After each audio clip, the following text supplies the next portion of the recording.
Sientes que a pesar de tus oraciones y fe, tu sanación no llega. Tal vez no es una falta de fe, sino la presencia de algo que estorba. En Marcos 9:29, Jesús declaró: esta clase solo puede salir con oración y ayuno. Esta afirmación revela que hay espíritus malignos tan arraigados que solo pueden ser expulsados con disciplina espiritual profunda. Muchos creyentes ignoran que algunas dolencias físicas y emocionales no son solo naturales, sino ataques directos de fuerzas espirituales que bloquean la restauración que Dios ya ha decretado. Hoy veremos cómo identificar ese espíritu oculto que impide tu sanidad y te mostraremos cómo eliminarlo de raíz.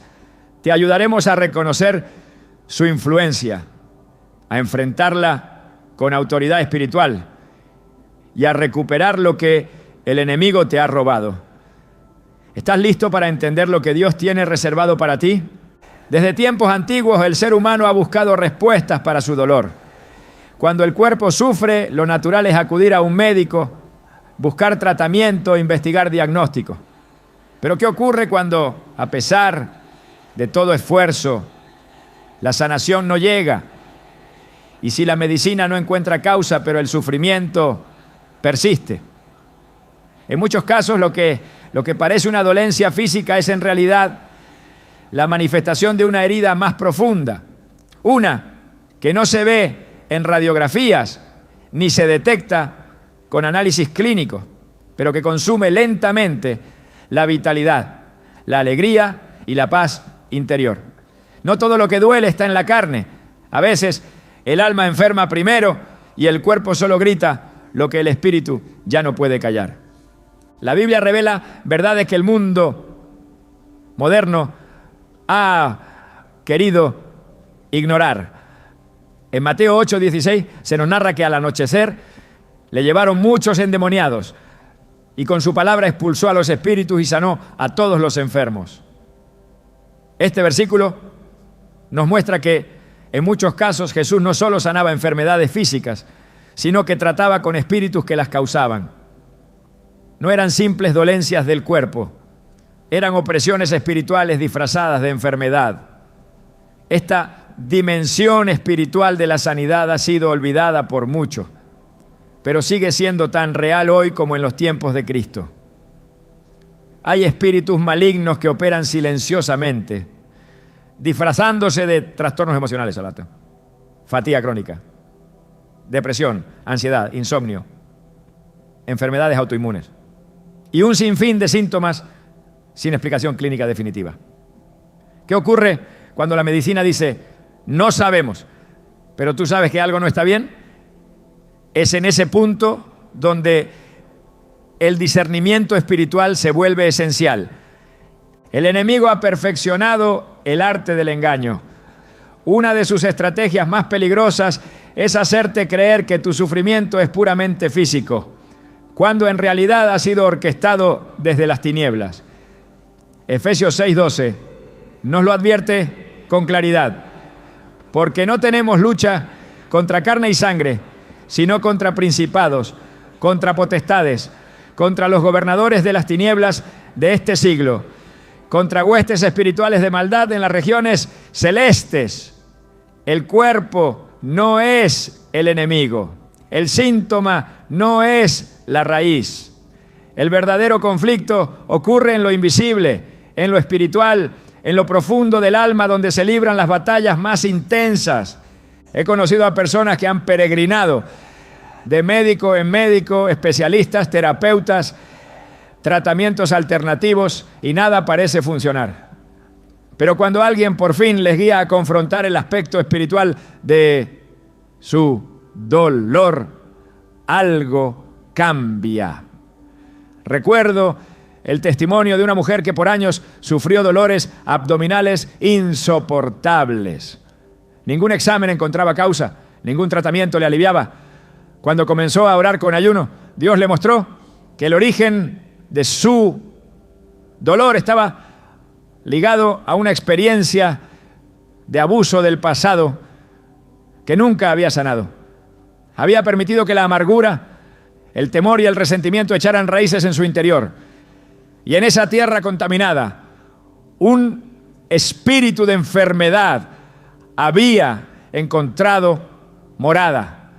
No fue hasta que enfrentó su herida, perdonó y renunció a todo vínculo con ese pasado que su cuerpo comenzó a sanar. Lo que parecía un problema médico era en realidad un asunto del alma. En Lucas 13 Jesús nos presenta una historia poderosa. Dice así en los versículos 10 al 13. Enseñaba Jesús en una sinagoga en el día de reposo y había allí una mujer que desde hacía 18 años tenía un espíritu de enfermedad y andaba encorvada y en ninguna manera se podía enderezar. Cuando Jesús la vio, la llamó y le dijo: mujer, eres libre de tu enfermedad. Y puso las manos sobre ella y ella se enderezó luego y glorificaba a Dios. Esta mujer llevaba casi 2 décadas doblada, físicamente limitada, incapaz de mirar hacia arriba. Pero la Escritura no dice que era una enfermedad ósea o muscular. No, hombre, era un espíritu de enfermedad. No algo natural, sino espiritual. Jesús lo identificó de inmediato, lo reprendió y con una sola palabra la mujer fue libre. ¿Cuántos hoy viven como ella, cargando dolores físicos que no son otra cosa que cadenas espirituales? Es importante entender que no estamos diciendo que toda enfermedad sea causada por un demonio, pero sí debemos reconocer que hay casos donde la raíz no es física sino espiritual. Y cuando el origen es espiritual, solo puede ser tratado con herramientas espirituales. La oración, el ayuno, la confesión, el perdón, la renuncia, la intercesión, son instrumentos poderosos que no solo mueven el cielo, sino que también desatan libertad sobre nuestras vidas aquí en la tierra. Santiago 5:16 nos enseña: confesaos vuestras ofensas unos a otros y orad unos por otros para que seáis sanados. La oración eficaz del justo puede mucho. La sanidad muchas veces comienza cuando el alma se libera del peso que lleva años arrastrando.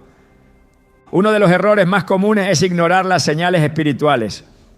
Cuando hay patrones de enfermedad que se repiten en generaciones, cuando una persona vive enferma justo después de un trauma o una pérdida, cuando los síntomas comienzan a involucrarse en relaciones espiritualmente tóxicas o ambientes cargados de oscuridad, es hora de levantar la mirada y hacer preguntas más profundas.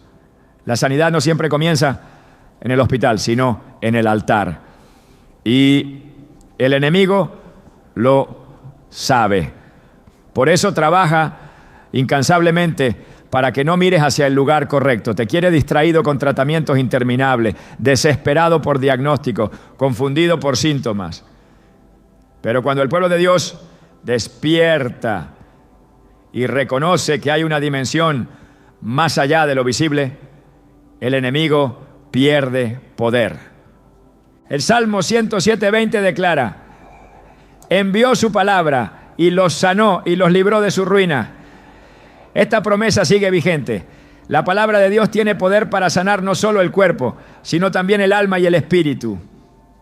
Pero para recibir esa sanidad, debemos exponernos a esa palabra, creerla, meditarla, declararla con fe. No basta con saber que Dios sana. Es necesario permitirle que Él nos muestre qué necesita ser sanado en lo profundo de nuestro ser.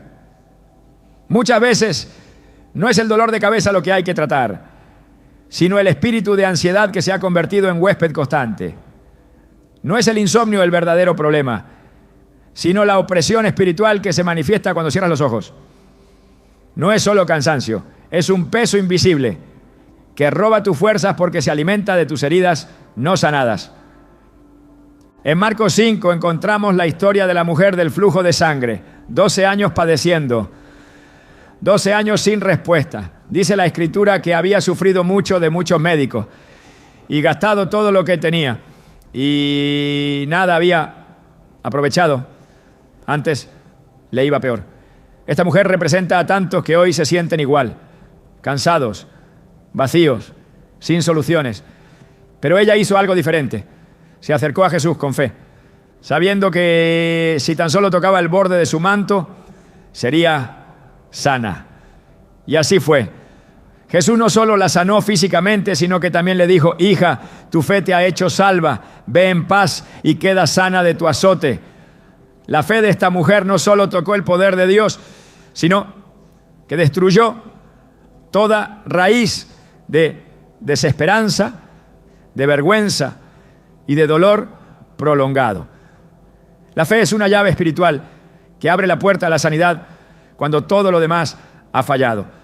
Es crucial examinar el estado del alma antes de correr tras soluciones externas. El rey David lo entendía profundamente.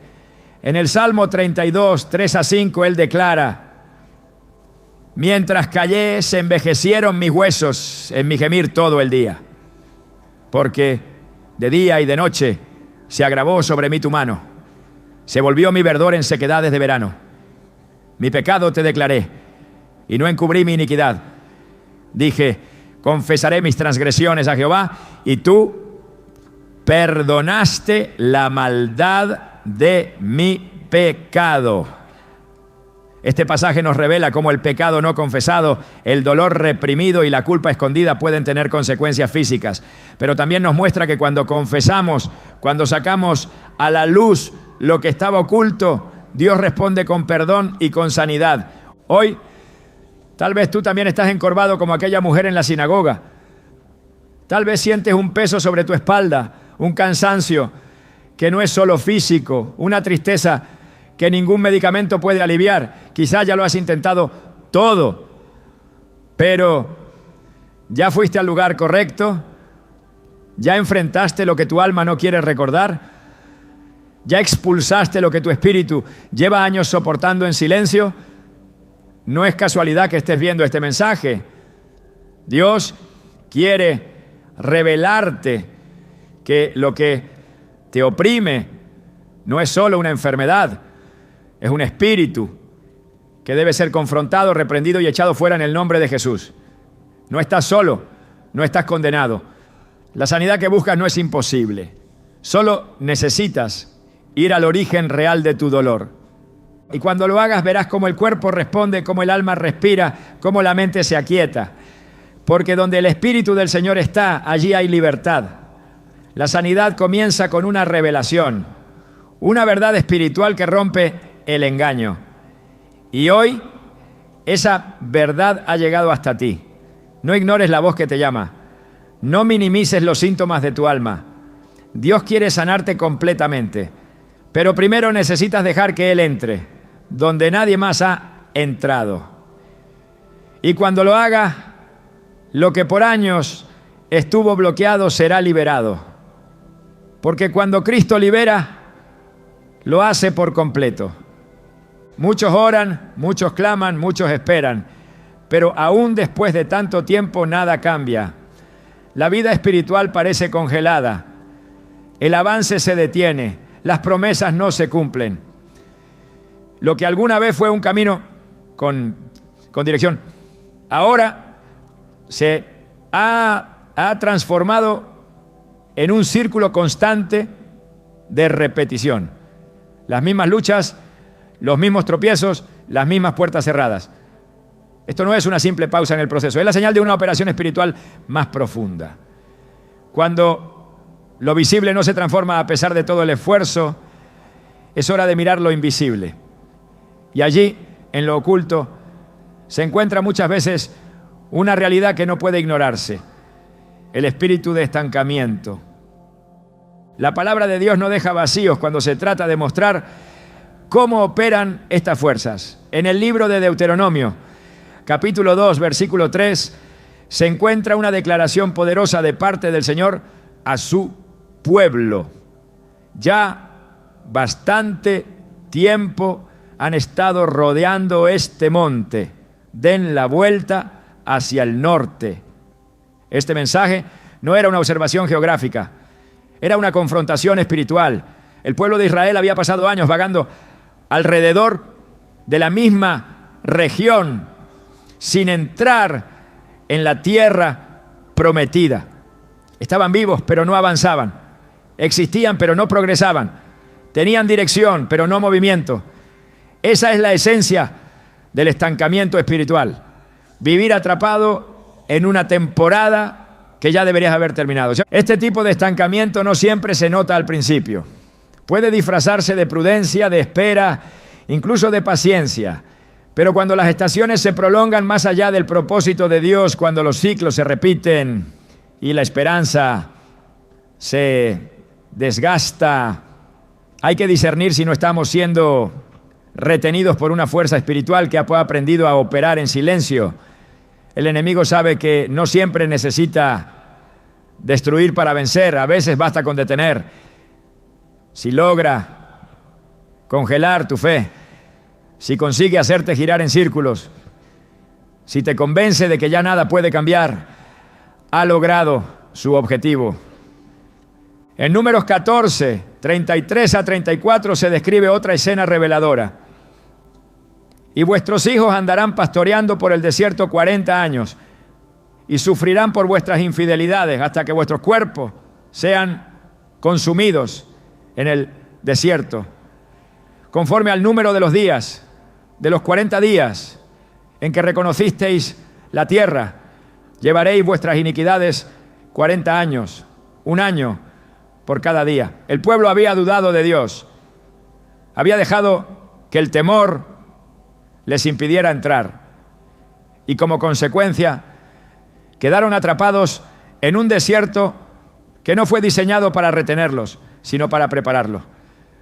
Pero el estancamiento provocado por la desobediencia y la incredulidad se convirtió en prisión. Es vital entender que el estancamiento espiritual no siempre es el resultado de falta de esfuerzo. Muchas veces es el fruto de puertas abiertas que nunca se cerraron, de pactos que no fueron rotos, de hábitos que persisten bajo una apariencia de normalidad. El enemigo no siempre actúa con violencia, a veces opera con persistencia. Un ciclo de enfermedad recurrente, una cadena de pensamientos limitantes, una incapacidad constante para concluir lo que se empieza, son algunas de las manifestaciones que delatan la presencia de un espíritu de estancamiento. Su función es agotar lentamente la fe, erosionar la perseverancia y consumir la esperanza, hasta que la persona se conforme con vivir en el umbral de lo que Dios prometió, sin jamás entrar. Cuando el Señor habló a Josué en el capítulo 1 de su libro, fue directo: mi siervo Moisés ha muerto. Ahora pues levántate y pasa este Jordán. Josué 1:2. Era un llamado a romper con la inercia. Moisés había guiado al pueblo, pero su ciclo había concluido. Josué no podía seguir esperando en el pasado. Había un tiempo nuevo que requería una acción nueva. Esta instrucción no era solo física, era espiritual. Levantarse implicaba más que moverse, implicaba asumir la autoridad, cerrar el capítulo anterior, sacudirse el letargo, rechazar la nostalgia y caminar hacia la conquista. Dios no llama a permanecer inmóviles en tierra de promesa. Él llama a poseerla. El espíritu de estancamiento muchas veces se alimenta de la indecisión. En 1 de Reyes 18:21, el profeta Elías desafía al pueblo con palabras penetrantes. ¿Hasta cuándo claudicaréis entre dos pensamientos? Si Jehová es Dios, seguidle, y si Baal, id en pos de él. El pueblo no estaba muerto, pero tampoco vivo espiritualmente. Existían en un estado de tibieza, de dualidad, de inestabilidad, y en ese lugar no hay sanidad, no hay crecimiento, no hay avance. La parálisis espiritual muchas veces no es por falta de poder divino, sino por falta de decisión humana. El estancamiento se instala donde no hay determinación. La libertad se manifiesta donde hay entrega total.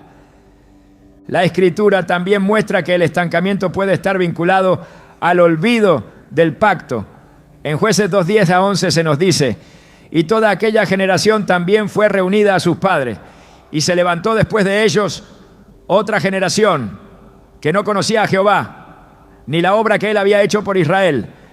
Después, los hijos de Israel hicieron lo malo ante los ojos de Jehová y sirvieron a los Baales. Cuando se pierde la memoria espiritual, el alma pierde dirección. El pueblo no fue destruido por un ejército, sino por una desconexión. Sin referencia del pasado, sin obediencia en el presente, quedaron atrapados en ciclos de opresión. Así opera también el estancamiento. Borra la visión, entierra las promesas, repite el dolor. Pero el plan de Dios nunca ha sido la permanencia en el desierto. Él no creó al hombre para que dé vueltas sobre el mismo punto, sino para que crezca, avance y conquiste. Isaías 43, 18 a 19 declara con poder: no os acordéis de las cosas pasadas, ni traigáis a memoria las cosas antiguas. He aquí que yo hago cosa nueva, pronto saldrá a luz. ¿No la conoceréis? Esta es la voz de Dios rompiendo el ciclo. Es el grito del cielo anunciando que hay algo nuevo, que ya es tiempo de salir del lugar donde el alma ha sido retenida. Cuando el alma es tocada por este espíritu de estancamiento, se pierde el deseo de crecer. Se prefiere la seguridad de lo conocido, aunque eso signifique permanecer herido. En lugar de correr hacia la sanidad, se racionaliza el dolor. En lugar de conquistar lo prometido, se protege lo acostumbrado. El estancamiento no solo detiene el cuerpo, detiene la visión, apaga el fuego, enfría el corazón. La sanidad que no llega muchas veces no está bloqueada por falta de poder divino, sino por un patrón de repetición que no ha sido confrontado. La Escritura es clara: donde hay obediencia hay dirección, y donde hay dirección hay movimiento. En Éxodo 14:15, en medio de un momento de desesperación, Dios le dice a Moisés: ¿por qué clamas a mí? Di a los hijos de Israel que marchen. Es un llamado a moverse, a romper la pasividad, a actuar en fe incluso cuando no hay certeza. El mar no se abrió hasta que hubo movimiento. El milagro no ocurrió mientras el pueblo estaba detenido. Solo cuando comenzaron a marchar, Dios actuó.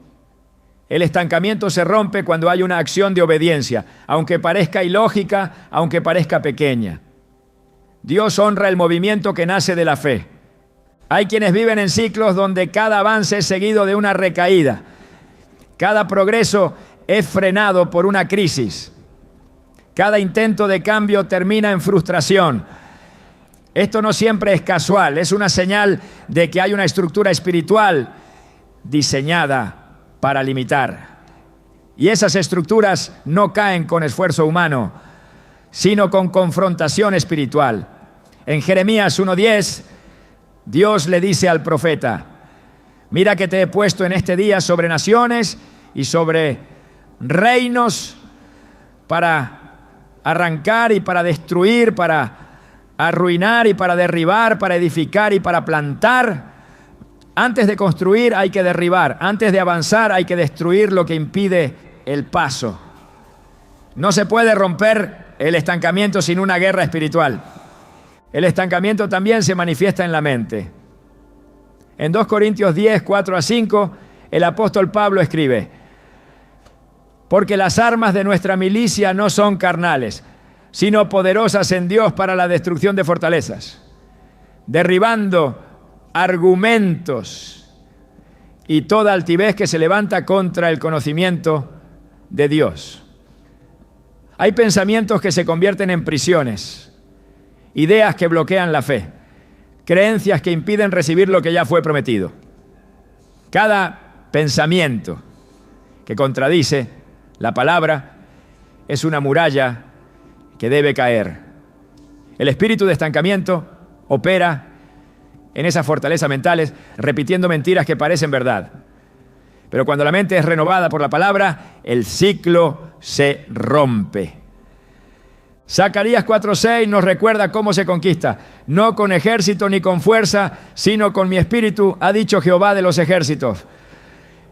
No se trata de estrategias humanas, se trata de alinearse con el Espíritu Santo, de permitir que Él dirija cada paso, de obedecer incluso cuando no se comprende.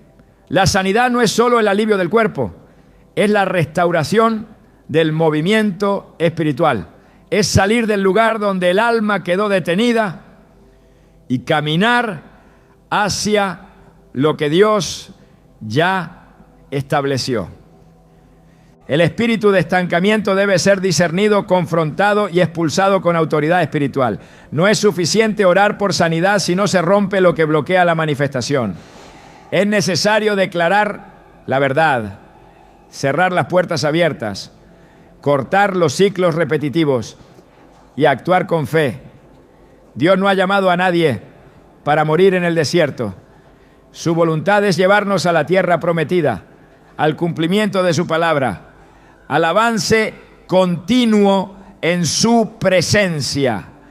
Cuando se identifica el estancamiento y se enfrenta con la verdad de Dios, se desatan cambios que no pueden ser explicados humanamente. Las puertas se abren, la fe se activa, la vida se alinea con el propósito. Lo que estaba bloqueado comienza a fluir, porque Dios no es Dios de parálisis, sino de propósito. No es Dios de ciclos interminables, no, sino de cumplimiento. Y cuando Él habla, el alma despierta, los pies se levantan y el camino se despeja. Ese es el momento donde todo cambia. Uno de los mayores obstáculos para la sanidad espiritual y física no siempre es visible a los ojos humanos, pero opera con una fuerza devastadora. No se manifiesta con gritos ni con escándalos, pero consume silenciosamente el alma, corrompe el corazón y abre las puertas a la opresión espiritual. Ese obstáculo se llama falta de perdón. Cuando no se perdona, se retiene en el espíritu una carga que no fue diseñada para ser llevada.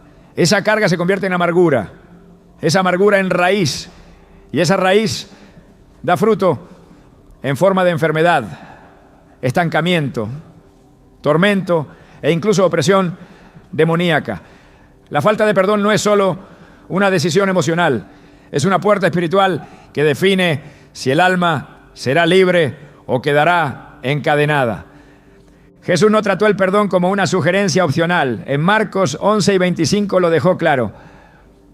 Y cuando estéis orando, perdonad si tenéis algo contra alguno, para que también vuestro Padre que está en los cielos os perdone a vosotros vuestras ofensas. Este principio está directamente relacionado con la eficacia de la oración. El perdón no solo libera a la persona que lo recibe, también libera a quien lo otorga. Cuando se retiene el perdón, se estanca el fluir espiritual. El cielo se cierra, la sanidad se retrasa, la voz de Dios se silencia. La falta de perdón actúa como un grillete invisible que impide al alma recibir la plenitud de la gracia divina. En Mateo 18, Jesús enseñó una parábola que ilustra con fuerza este principio. Habló de un siervo que debía una enorme cantidad a su señor.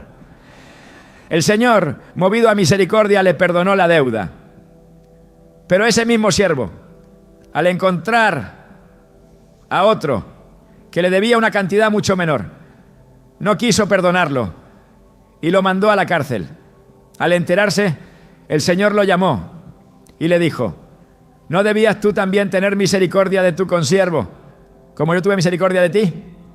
Mateo 18:33. Y lo entregó a los verdugos hasta que pagara todo lo que debía. Luego Jesús concluye con palabras que estremecen. Así también mi Padre Celestial hará con vosotros, si no perdonáis de todo corazón cada uno a su hermano sus ofensas. Versículo 35. El que no perdona se entrega a los verdugos. La falta de perdón abre una puerta espiritual legal para que el enemigo atormente. Y mientras esa puerta siga abierta, no hay oración que rompa el yugo. El espíritu de enfermedad encuentra terreno fértil en corazones que no han perdonado. La amargura, la ira, el rencor y el resentimiento son puertas abiertas que permiten al enemigo establecer fortalezas en la mente, en el alma y eventualmente en el cuerpo. Hebreos 12:15 advierte: mirad bien, no sea que alguno deje de alcanzar la gracia de Dios, que brotando alguna raíz de amargura os estorbe y por ella muchos sean contaminados. Esa raíz no es visible al principio, se oculta bajo palabras, actitudes o silencios, pero crece con fuerza y cuando florece no solo contamina al que la lleva, sino a todos los que lo rodean. Esa raíz impide que la gracia fluya y donde la gracia no fluye, la sanidad se bloquea. Dios es justo. Él no puede liberar a quien retiene lo que Él le ha mandado soltar. En el modelo de oración que Jesús enseñó, conocido como el Padre Nuestro, el principio es ineludible. Perdona nuestras deudas como también nosotros perdonamos a nuestros deudores, Mateo 6:12. No es una oración decorativa, es una ley espiritual. El perdón que se recibe está vinculado al perdón que se otorga. No puede haber plenitud de sanidad cuando se guarda un archivo oculto de ofensas en el corazón. La falta de perdón no solo impide la restauración espiritual, puede manifestarse como enfermedades físicas, dolores persistentes, opresiones emocionales, cansancio inexplicable, insomnio, ansiedad crónica y muchos otros síntomas que la medicina no logra explicar completamente. Encuentran su raíz en almas que viven con heridas que no han querido cerrar. En Proverbios 17:22 está escrito: el corazón alegre constituye buen remedio, mas el espíritu triste seca los huesos. Este pasaje no es una metáfora, es una verdad espiritual con implicaciones físicas. El corazón que guarda dolor, tristeza, resentimiento o rencor se convierte en un terreno seco, infértil, sin capacidad de restauración. El cuerpo sigue funcionando, pero sin vitalidad. Las emociones se apagan. La fe se debilita y el alma se endurece. Y en ese terreno, el enemigo siembra enfermedades que no tienen causa médica, pero sí origen espiritual. La falta de perdón no solo es pecado, es desobediencia directa a la naturaleza del Evangelio. Dios perdonó nuestras faltas con amor incondicional y espera que ese mismo amor fluya a través de nosotros. En Colosenses 3:13 se nos instruye: soportándoos unos a otros y perdonándoos unos a otros, si alguno tuviere queja contra otro. De la manera que Cristo os perdonó, así también hacedlo vosotros. No hay excepción, no hay condiciones. El perdón no se basa en lo que el otro merece, sino en lo que Dios ya nos dio. Y al perdonar, no se justifica la ofensa, se rompe la cadena que une al alma con el pasado. Ese acto libera al espíritu, purifica el corazón y restablece la comunión con Dios. La resistencia al perdón muchas veces está enraizada en el deseo de justicia. Pero la justicia del hombre es imperfecta. El juicio que libera es el juicio de Dios. Romanos 12:19 dice: no os venguéis vosotros mismos, amados míos, sino dejad lugar a la ira de Dios. Porque escrito está: mía es la venganza, yo pagaré, dice el Señor. El alma que perdona entrega su causa a Dios. Renuncia al derecho de castigar y deja en manos del juez justo la restitución. Y cuando se hace ese acto de fe, el cielo interviene, las cadenas caen, la opresión se disipa, la sanidad comienza. Muchos oran por sanidad, pero no han soltado la ofensa. Claman por liberación, pero retienen las heridas. Piden intervención divina, pero se aferran al recuerdo del daño recibido. Esas oraciones no tienen poder. Salmo 66, 18, declara: si en mi corazón hubiese yo mirado a la iniquidad, el Señor no me habría escuchado. No basta con orar, hay que orar con un corazón limpio. Y el perdón es la llave que limpia el alma de toda impureza relacional. No hay milagro más poderoso que un alma que decide soltar la ofensa, bendecir al que le hirió y confiar en que Dios hará justicia. El perdón no es un sentimiento, es una decisión espiritual. Es declarar con autoridad que el pasado no tendrá poder sobre el presente. Es cerrar la puerta al enemigo que se alimenta de la herida abierta, es decir, con convicción. Aunque dolió, no me quedaré atrapado en este dolor. Es un acto de guerra espiritual. En el momento en que se pronuncia el perdón con sinceridad, los cielos se abren, los tormentos se detienen y la paz de Dios comienza a fluir como un río sobre las zonas más secas del alma.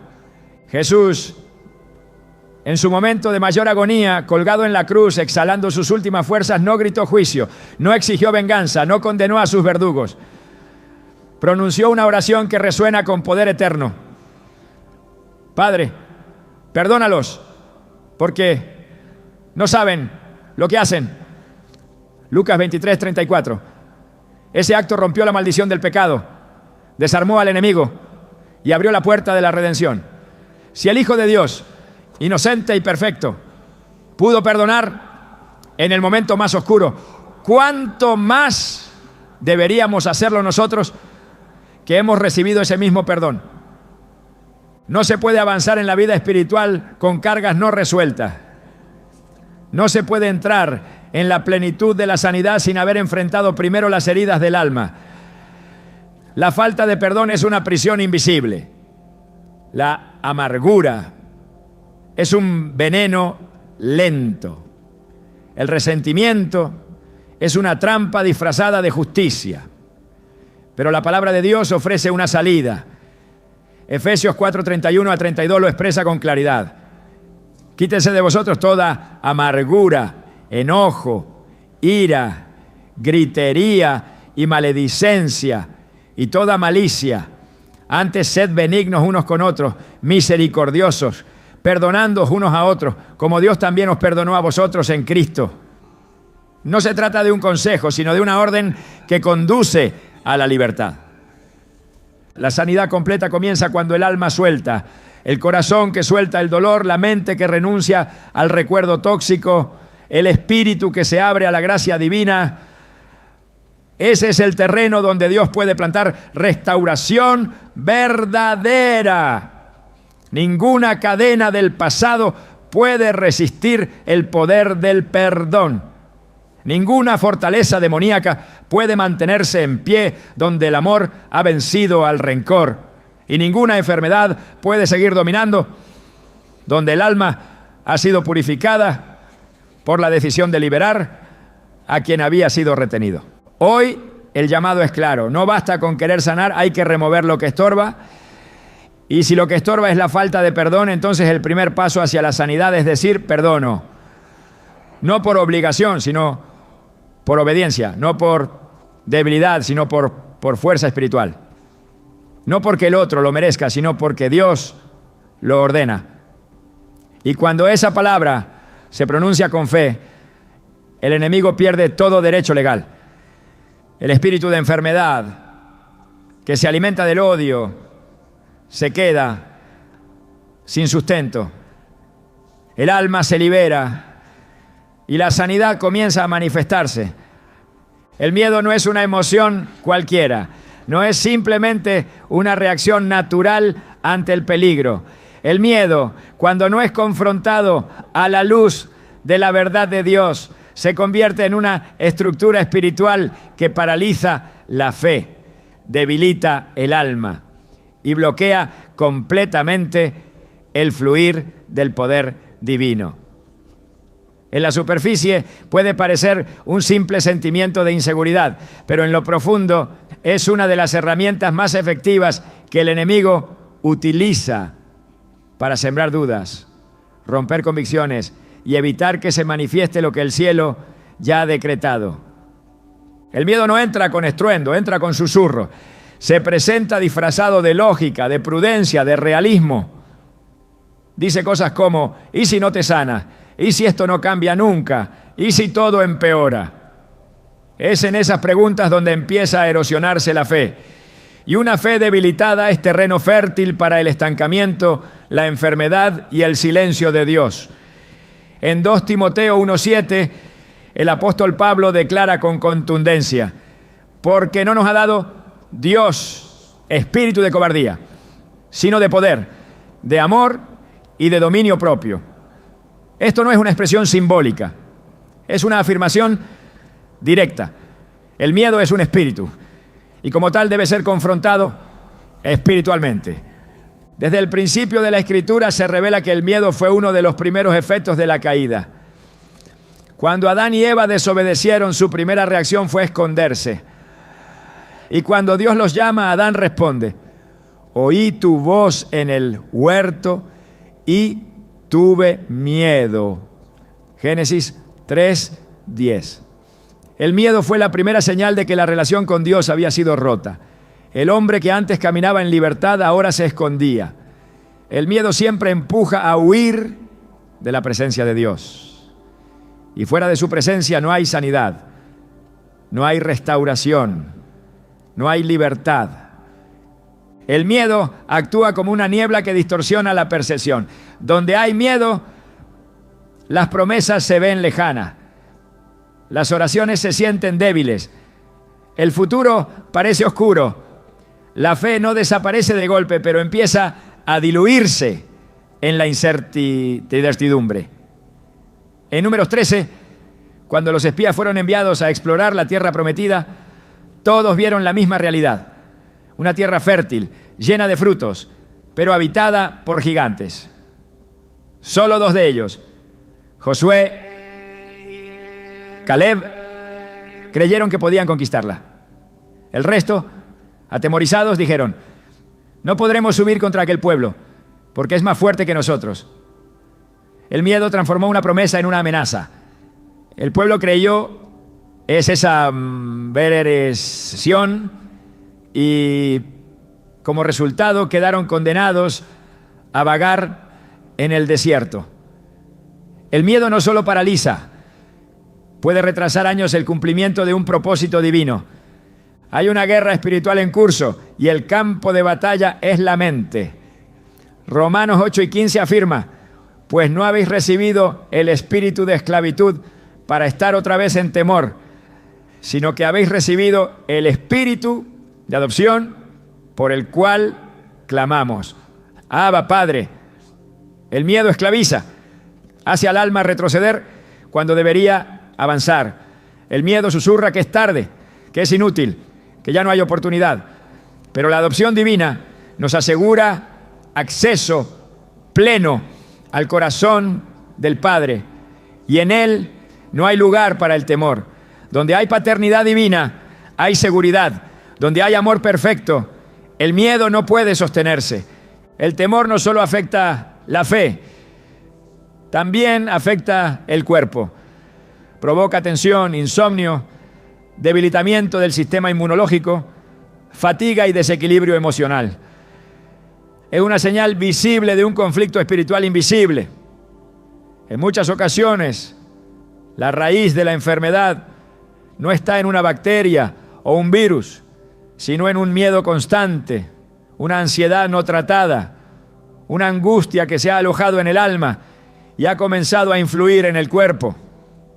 El Salmo 34:4 da una respuesta contundente: busqué a Jehová y Él me oyó y me libró de todos mis temores. La oración no solo libera del peligro, libera del miedo al peligro, y esa diferencia lo cambia todo. Jesús enfrentó esta realidad con autoridad en múltiples ocasiones. Antes de realizar un milagro, pronunció una frase clara: no temas. No lo decía como una simple palabra de consuelo, sino como una orden espiritual.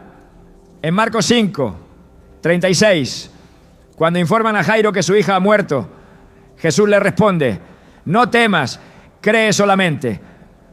Era una situación límite. La muerte ya había llegado. Pero Jesús sabía que si el miedo entraba, la fe no podría operar. El temor y la fe no pueden habitar el mismo espacio. Uno anula al otro. Donde hay temor, se interrumpe el flujo del poder divino. Pero donde hay fe, incluso la muerte retrocede. En el contexto espiritual, el miedo funciona como un permiso tácito.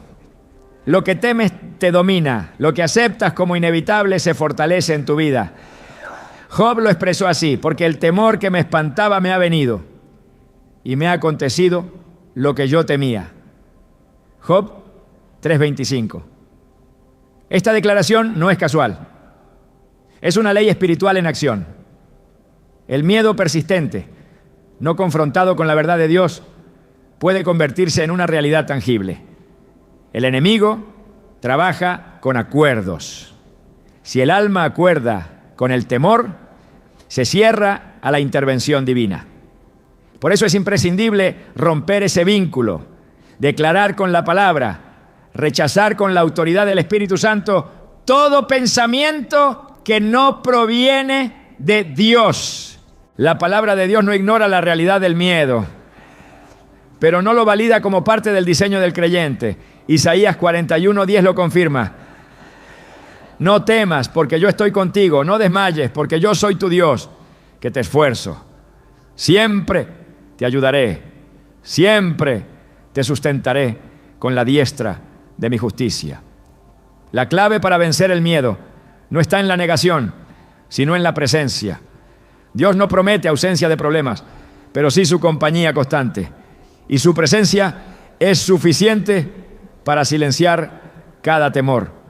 La sanidad espiritual requiere enfrentar aquello que bloquea la obra de Dios. Y en muchos casos eso es el miedo. Miedo al fracaso, miedo a la pérdida, miedo a la enfermedad, miedo al rechazo, miedo al futuro. Cada uno de estos temores se convierte en una barrera invisible que impide que la fe crezca. La fe no florece en corazones llenos de temor. La fe se activa en corazones decididos a confiar, incluso cuando no hay evidencia visible de cambio. En Salmos 56, 3-4 está el modelo de respuesta espiritual. En el día que temo, yo en ti confío. En Dios alabaré su palabra. En Dios he confiado, no temeré. ¿Qué puede hacerme el hombre?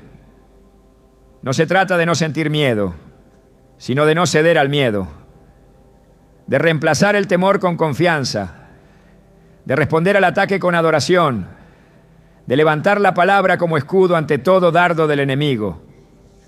El miedo se debilita cuando el alma se llena de verdad. Y la verdad no es una idea abstracta, es una persona. Jesús dijo: yo soy el camino, la verdad y la vida. Conocerlo a Él es conocer la paz que vence todo temor. Hay momentos en que el miedo se presenta como una voz continua, una voz que cuestiona, que inquieta, que repite argumentos de fracaso. Esa voz debe ser silenciada con autoridad. Jesús enfrentó esa voz en el desierto, cuando el enemigo lo tentó, y lo hizo citando la Escritura. Cada vez que el diablo hablaba, Jesús respondía: escrito está. Esa es la estrategia. No se debate con el temor, se le responde con la palabra. No se le concede espacio, se le expulsa, porque cada vez que se le permite quedar, se roba un poco más de la promesa. La adoración también es un arma contra el temor. Cuando el alma se enfoca en la grandeza de Dios, el miedo se reduce. En 2 Crónicas 20, el rey Josafat enfrentaba una amenaza militar imposible. El pueblo temblaba, pero en lugar de recurrir primero a la fuerza, Josafat buscó a Dios, proclamó ayuno y comenzó a adorar. El resultado fue que Dios confundió a los enemigos y dio la victoria sin que el pueblo tuviera que pelear. Donde hay adoración, hay victoria. Porque la adoración exalta a Dios por encima del problema. Y donde Dios es exaltado, el miedo se disuelve. La sanidad que muchos anhelan está detenida porque el miedo ha tomado el lugar de la fe. Las promesas están suspendidas, no porque Dios haya cambiado, sino porque el corazón ha permitido que el temor dicte las decisiones. Pero el mismo Dios que abrió el mar, que sanó al ciego, que resucitó al muerto, sigue siendo el mismo. Su poder no ha disminuido, su amor no ha menguado y su presencia sigue siendo suficiente para deshacer toda obra de oscuridad. Hoy es el tiempo de cerrar la puerta al miedo, de identificar cada pensamiento que paraliza, cada voz que cuestiona, cada imagen que debilita. Es el momento de levantar el escudo de la fe, declarar la palabra y decidir caminar en confianza. Porque donde hay confianza, el enemigo pierde fuerza. Y donde hay fe activa, la sanidad comienza a fluir. La opresión espiritual no es un concepto simbólico, es una realidad bíblica. Existen espíritus cuya tarea es atacar áreas específicas del cuerpo, del alma y de la mente. No actúan al azar ni lo hacen sin permiso. Se aprovechan de brechas espirituales, de puertas abiertas, de pactos inconscientes o de hábitos persistentes contrarios a la voluntad de Dios. Su presencia no siempre se manifiesta con violencia externa, pero sus efectos son progresivos.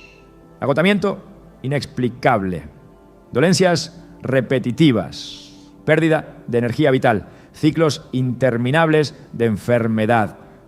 El cuerpo responde a una guerra que se origina en otra dimensión. Jesús enfrentó esta clase de ataques directamente. En Mateo 9, 32 a 33, se relata que le trajeron un mudo endemoniado y echado fuera el demonio, el mudo habló. La limitación física no era por una condición médica, era causada por un espíritu que bloqueaba su capacidad. Al ser expulsado, el cuerpo fue liberado. En Lucas 13:11, otra mujer estaba encorvada por un espíritu de enfermedad desde hacía 18 años. No necesitaba terapia física, necesitaba una confrontación espiritual. Cuando Jesús reprendió al espíritu, ella se enderezó.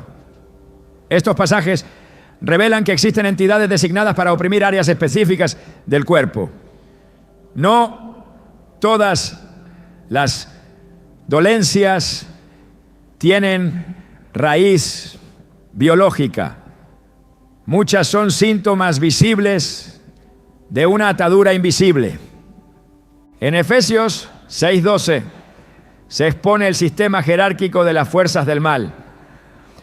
No tenemos lucha contra sangre y carne, sino contra principados, contra potestades, contra gobernadores de las tinieblas de este siglo, contra huestes espirituales de maldad en las regiones celestes. Hay organización, hay estrategias, hay asignaciones. Así como el reino de Dios tiene ángeles enviados para ministrar, el reino de las tinieblas tiene espíritus enviados a destruir. Estos espíritus se alimentan del pecado no confesado, de la ignorancia espiritual, de las declaraciones negativas, de los miedos arraigados. Su objetivo no es solo afligir, sino establecer dominio. Y cuando lo logran es necesario ejercer autoridad para desalojarlos. La autoridad espiritual no se basa en el volumen de la oración, sino en la posición del creyente en Cristo. Lucas 10:19 lo afirma con claridad. He aquí os doy potestad de hollar serpientes y escorpiones, y sobre toda fuerza del enemigo, y nada os dañará.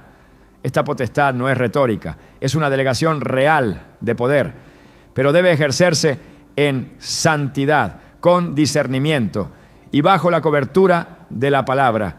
No se puede combatir en la carne lo que solo puede vencerse en el espíritu. Las armas no son humanas, son espirituales. Y cuando se usan correctamente, todo espíritu asignado contra el cuerpo debe retroceder. El nombre de Jesús es una de las armas más poderosas.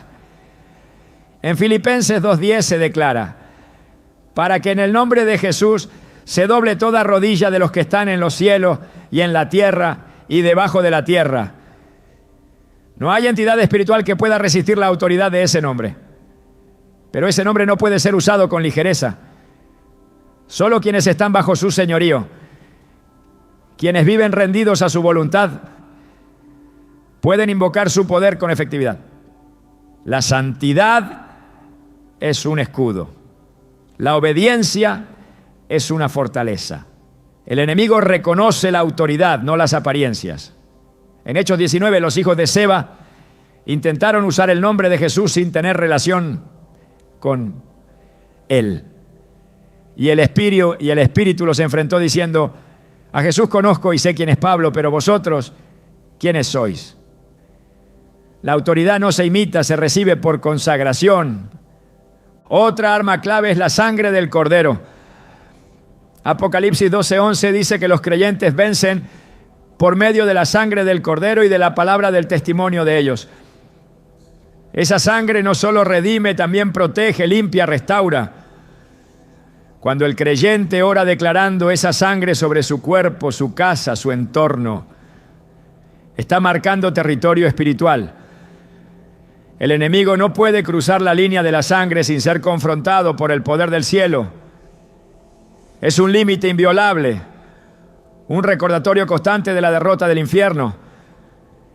El ayuno también es un arma de guerra. En Marcos 9:29, Jesús afirmó que ciertos géneros de espíritus no salen sino con oración y ayuno. Hay opresiones que no ceden ante oraciones breves o declaraciones aisladas. Requieren disciplina espiritual, sacrificio de carne, búsqueda intensa. El ayuno no manipula a Dios, alinea al creyente, reduce el ruido de la carne para amplificar la voz del Espíritu. Es una forma de decirle a Dios: tu voluntad está por encima de mi necesidad. El Espíritu Santo es el aliado supremo en esta batalla. Es Él quien revela, quien guía, quien capacita. Juan 16:13 lo llama el Espíritu de verdad, y es esa verdad la que expone las obras del enemigo. Cuando se ora en el Espíritu, cuando se vive en comunión con Él, la oscuridad pierde terreno. Donde el Espíritu del Señor está, hay libertad. Y esa libertad se manifiesta también en el cuerpo. Los espíritus asignados operan con legalidad espiritual. Si no hay brechas, no pueden entrar. Por eso es esencial cerrar toda puerta abierta, renunciar a pecados pasados, cortar ataduras generacionales, cancelar palabras maldichas, romper pactos inconscientes. Cada acto de obediencia cierra una brecha. Cada declaración en fe fortalece el muro. Cada paso hacia la santidad debilita al enemigo. La victoria no es una esperanza lejana, es una realidad disponible, pero requiere confrontación. No se puede sanar lo que no se enfrenta, y no se puede enfrentar lo que no se discierne. El cuerpo no fue creado para ser prisión del dolor, fue diseñado como templo del Espíritu. Y donde habita el Espíritu Santo, ningún otro espíritu puede permanecer. La sanación no es una posibilidad remota ni una promesa incierta. Es una verdad establecida, una obra ya consumada, una herencia espiritual disponible para todo aquel que camina en fe y en obediencia. No es algo que Dios está considerando hacer, es algo que ya hizo en Cristo. Isaías 53:5 declara con autoridad: mas Él herido fue por nuestras rebeliones, molido por nuestros pecados. El castigo de nuestra paz fue sobre Él, y por su llaga fuimos nosotros curados. Esa frase no está en futuro, está en pasado. Fuimos curados. La obra fue completada. El decreto ya fue firmado en el cielo. Lo que queda es romper todo lo que impide que se manifieste en la tierra. Cuando Jesús exclamó en la cruz: consumado es, Juan 19:30, no solo sellaba el perdón de pecados, también establecía una victoria total sobre las consecuencias del pecado, incluyendo la enfermedad. Su sacrificio no fue parcial, fue total. La cruz no ofreció solo redención para el alma, sino restauración completa para el ser humano en su totalidad. Espíritu, alma y cuerpo. Toda sanación verdadera es una extensión del poder de esa obra. No hay otra fuente legítima. No hay otro canal. Y si la sanidad ya fue decretada por esa sangre, entonces la enfermedad persistente es una señal de que algo está bloqueando su manifestación. El cielo no tiene enfermedades. En la presencia de Dios no hay dolencia, ni opresión, ni aflicción. En Apocalipsis 21:4 se afirma que enjugará Dios toda lágrima de los ojos de ellos. Y ya no habrá muerte, ni habrá más llanto, ni clamor, ni dolor. Ese es el modelo del reino. Y cuando Jesús enseñó a orar, dijo: hágase tu voluntad como en el cielo, así también en la tierra. Mateo 6:10. No estamos llamados a conformarnos con el dolor. Estamos llamados a alinear la tierra con el cielo. Pero esa alineación requiere acción espiritual. No basta con esperar. Hay que ejercer autoridad. Hay que identificar el bloqueo y derribarlo. Uno de los mayores errores es pensar que la sanidad es una recompensa. No es un premio por buen comportamiento. Es un derecho legal basado en la justicia de Cristo. En Marcos 2, Jesús sana a un paralítico y antes de hacerlo le dice: tus pecados te son perdonados. Los presentes se escandalizan, pero Jesús le responde: ¿qué es más fácil, decir al paralítico, tus pecados te son perdonados, o decirle, levántate, toma tu lecho y anda? Marcos 2:9. Él está revelando que la sanidad está directamente conectada con el perdón, con la redención, con el nuevo pacto. La misma cruz que perdona también restaura. La misma sangre que limpia también sana. Y si esa sangre ya fue derramada, la sanidad ya fue liberada. El bloqueo entonces no está en Dios, está en el hombre, está en los acuerdos ocultos, en las fortalezas mentales, en las heridas no tratadas, en los hábitos no confrontados. Está en la falta de perdón, en el miedo aceptado, en el pecado tolerado. Está en la fe inactiva, en la obediencia a medias, en la duda racionalizada. El enemigo no tiene poder autónomo para retener la sanidad, pero sí puede operar donde encuentra puertas abiertas. Jesús dijo en Juan 14:30, viene el príncipe de este mundo y él nada tiene en mí. Esa fue su fortaleza. No había en él lugar para el enemigo. Cuando se cierra cada puerta, cuando se corta cada acceso, cuando se deshacen los pactos con la oscuridad, lo que ya fue decretado comienza a fluir. En Hechos 3, Pedro y Juan encuentran a un cojo a la puerta del templo. Él esperaba limosna. Ellos liberan una sanidad. No tengo plata ni oro, pero lo que tengo te doy. En el nombre de Jesucristo de Nazaret, levántate y anda. Hechos 3:6.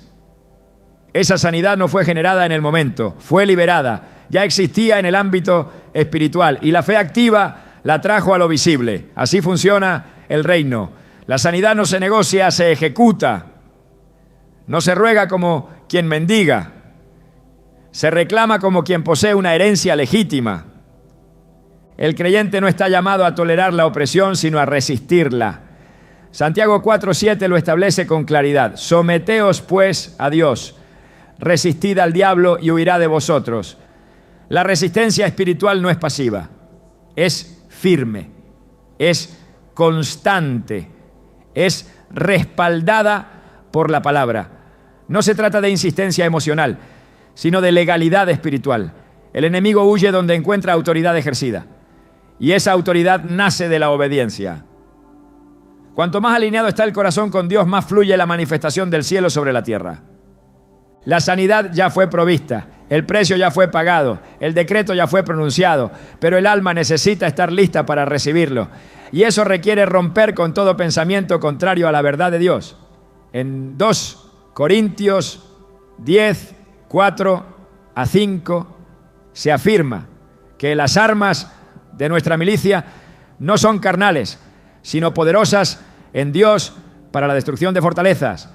Toda enfermedad que persiste sin razón aparente toda dolencia que desafía la fe, toda opresión que debilita el cuerpo, debe ser enfrentada como una fortaleza espiritual que necesita ser destruida. La clave no está en hacer más, está en alinear el corazón, renovar la mente, purificar el ambiente. Está en declarar la palabra, en confesar la verdad, en renunciar a todo lo que no proviene de Dios. Está en reconocer que lo que ya fue decretado solo espera ser activado. El milagro ya fue preparado, la respuesta ya fue liberada. Y cuando el alma se conecta con esa verdad, nada puede impedir la manifestación. Dios nunca te diseñó para vivir dependiendo del dolor. No fuiste creado para normalizar la lucha constante ni para resignarte a una vida a medias. Hay una verdad que trasciende todo diagnóstico, todo pronóstico, todo historial. Tú naciste para manifestar la gloria de Dios en tu cuerpo, en tu alma, en tu espíritu. La enfermedad no es tu identidad. El estancamiento no es tu herencia. La opresión no es tu destino. Lo que te ata hoy no tiene poder para anular lo que el cielo declaró sobre ti desde la eternidad. La Escritura dice en Romanos 8:11, y si el espíritu de aquel que levantó de los muertos a Jesús mora en vosotros, el que levantó de los muertos a Cristo Jesús vivificará también vuestros cuerpos mortales por su espíritu que mora en vosotros. Esta no es una promesa distante, es una realidad presente. Ese espíritu vive en ti. Y si pudo levantar a Jesús de entre los muertos, no hay dolencia que no pueda ser revertida, no hay ciclo que no pueda ser quebrado, no hay opresión que no pueda ser destruida por ese mismo poder. Pero para que la sanación fluya, hay algo que debes hacer: dejar de esperar como víctima y empezar a moverte como hijo. No te quedes observando la puerta cerrada, no sigas analizando el porqué del retraso. Comienza a declarar con la autoridad que se te ha dado. Comienza a caminar, aunque todavía duela. Comienza a alabar, aunque aún no veas el cambio. Cada paso en fe es una bofetada al infierno. Cada decisión de confiar es un acto de guerra contra las tinieblas. Cada vez que eliges creer en lo invisible, estás abriendo espacio para que lo eterno se manifieste. No permitas que ese espíritu maligno escriba el final de tu historia. No le des poder con tu silencio, con tu resignación, con tu rutina de derrota. Hoy es el día para romper. Hoy es el día para alinear tu boca con lo que Dios ya dijo. Hoy es el día para levantarte y declarar: no viviré estancado, no viviré limitado, no viviré oprimido, porque el Espíritu de Dios mora en mí. Y su poder vivifica todo lo que parecía muerto. Tu sanación no empieza con un milagro visible. Comienza con una decisión interna. Y esa decisión puedes tomarla ahora.